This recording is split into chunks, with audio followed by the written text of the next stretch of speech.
अल्पसंख्याक बहुल मतदारसंघ आणि त्या विरोधात जे हिंदू बहुल मतदारसंघ आहेत त्या ठिकाणी नेमकं काय चित्र असेल यावर सत्ता त्या ठिकाणी कोण मिळवणार हे महत्त्वाचं।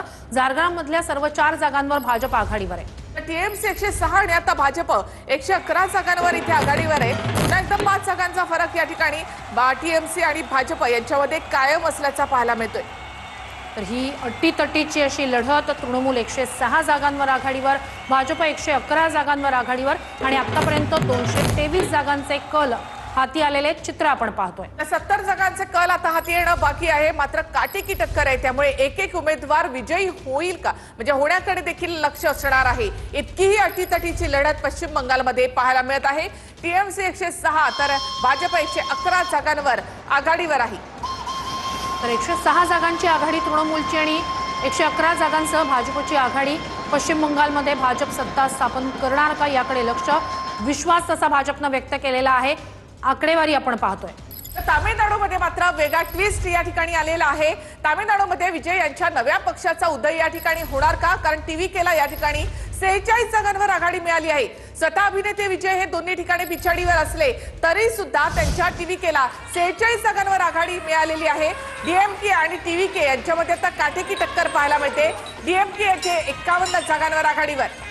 नक्कीच जे एक्झिट कल होते त्याच्यानुसार सुद्धा काही आकडेवारी येणार का पाहणं महत्त्वाचं। टीव्हीके 46 जागी आघाडी, एआयएडीएमके ची 25 जागी आघाडी या ठिकाणी आपण पाहतोय। डीएमके आणि टीव्हीके यांच्यामध्ये आता काटेकी टक्कर पाहायला मिळत आहे। तामिळनाडूमध्ये विजय यांचा टीव्हीके 46 जागांवर आघाडीवर आहे। अभिनेते विजय तिरुचिरापल्ली मधून आघाडीवर आहेत।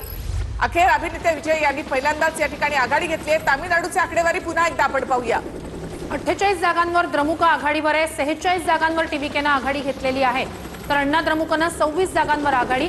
डीएमके आणि टीव्हीके यांच्यातली ही अटीतटीची लढत तामिळनाडूत आता पाहायला मिळते। तामिळनाडूमध्ये एआयडीएमकेच्या सोबत भाजप देखील आहे, मात्र इथे एआयडीएमके पुन्हा एकदा सत्तेत येताना पुन्हा जे त्यांचं स्वप्न आहे ते विरताना पाहायला मिळतं। मात्र इथे डीएमके आता 73 जागांवर तर टीव्हीके 47 जागांवर या ठिकाणी आघाडीवर आहे। तामिळनाडूची आकडेवारी आपण पाहूयात। तर स्टॅलिन यांच्यासाठी खरं तर हा मोठा धक्का असेल, कारण टीव्हीकेचा देखील या ठिकाणी उदय होताना दिसतोय। डीएमके इथे 73 जागांवर, एआयडीएमके 21 आणि टीव्हीके 47 जागांवर आघाडीवर। टीव्हीके अर्थात अभिनेते विजय यांच्यासाठी हा एक मोठा विजय मानला जाईल। मोठी चुरस आहे डीएमके आणि टीव्हीके यांच्यामध्ये। टीव्हीके किती जागा घेणार यावरच त्या ठिकाणचं सत्ता कोण स्थापन करणार याचं चित्र अवलंबून असेल। सध्या तरी डीएमके 73 जागांवर आघाडीवर आहे।